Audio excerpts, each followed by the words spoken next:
తద్వారా వారి జీవితాల్లో కలిగిన పర్యవసానాలు ఈ సీడ్ ద్వారా మనం గమనించగలం.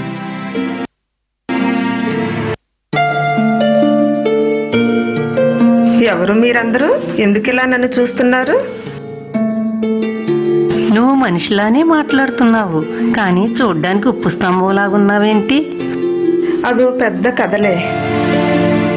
పర్వాలేదు, చెప్పు. నేను బైబిల్లో చెప్పబడిన లోతు భార్యను. మేము సొదొమ గొమొర్రా అనే పట్టణాల్లో నివసించేవారు. ఆ పట్టణాలు బహుగా దేవునికి విరోధంగా పాపం చేయడం వల్ల దేవుడు వాటిని నాశనం చేయాలనుకున్నాడు. అయితే నా భర్తను, నా కుటుంబాన్ని రక్షించాలనే ఉద్దేశంతో దేవుడు దేవదూతల్ని పంపి మమ్మల్ని ఆ ఊరు బయటికి తీసుకుని వచ్చి వెనక్కి తిరిగి చూడకుండా వెళ్ళిపోమన్నాడు. తర్వాత ఏం జరిగింది? నాకు అస్సలు ఆ ఊరు విడిచి వెళ్ళడమే ఇష్టం లేదు. అందుకనే దేవుడు వద్దన్నా వినకుండా వెనక్కి తిరిగి చూశాను. ఉప్పు స్తంభమైపోయాను.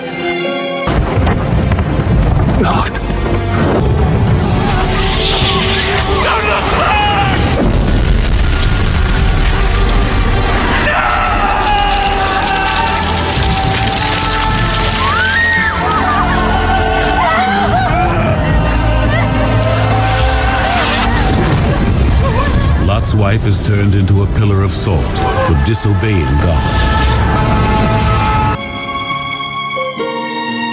ఓ, ఇది చాలా విచారకరం.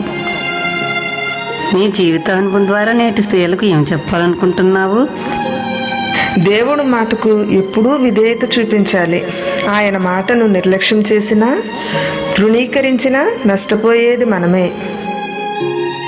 అవును, నీ జీవితం అనేక మందికి ఒక హెచ్చరిక లాంటిది. అవును గాని నీవేంటి ఇందాక నుండి ఆ కొండను పట్టుకుని ఉన్నావు? నేను ఇస్సాకు భార్య అయిన రిబ్కాను. ఈ కొండ నాకు ఒక గుర్తు.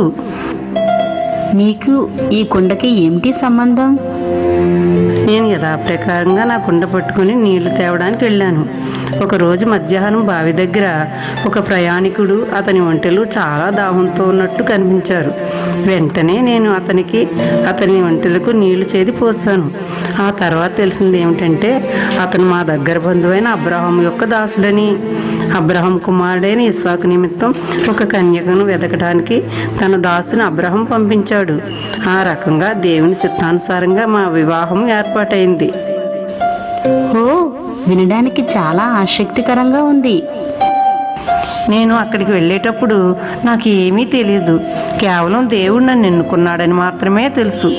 ఆయన చిత్తం నేను చేయడం వలన ఇశ్రాయేలు జనాంగానికి తల్లిగా ఉండే ఆధిక్యత దేవుడు నాకు ఇచ్చాడు.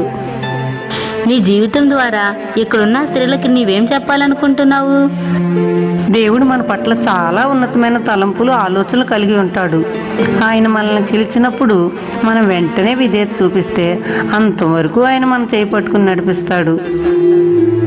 అవును, అది నిజం. నేను మాత్రం ఆ అవకాశాన్ని పోగొట్టుకున్నాను. ఎందుకు? నా పేరు సఫీరా. నేను అననీయ భార్యని. అపోస్తుల కార్యంలో మా కోసం ఉంటుంది. ఆ కాలంలో అనేక మంది తమ యొక్క ఆస్తులన్నీ అమ్మి అపోస్తుల పాదాల దగ్గర పెట్టేవారు. సంఘమంతా తమకు కలిగినది సమిష్టిగా ఉంచుకునేవారు. ఆ సమయంలో మేము కూడా మా పొలం అమ్మి దురాశతో కొంత డబ్బు దాచుకుని కొంత తెచ్చి అపోస్తులకు ఇచ్చాం. అమ్మిన డబ్బంతా ఇదే అని పరిశుద్ధాత్మ ఎదుట అబద్ధం చెప్పాం. అందువలన నేను, నా భర్త దేవుని శిక్షకు గురి కావలసి వచ్చింది. వింటుంటేనే చాలా భయంగా ఉంది. నీ జీవితం ద్వారా నీవు ప్రజలకు ఏం చెప్పాలనుకుంటున్నావు? దేవునికి యథార్థత అంటే చాలా ఇష్టం.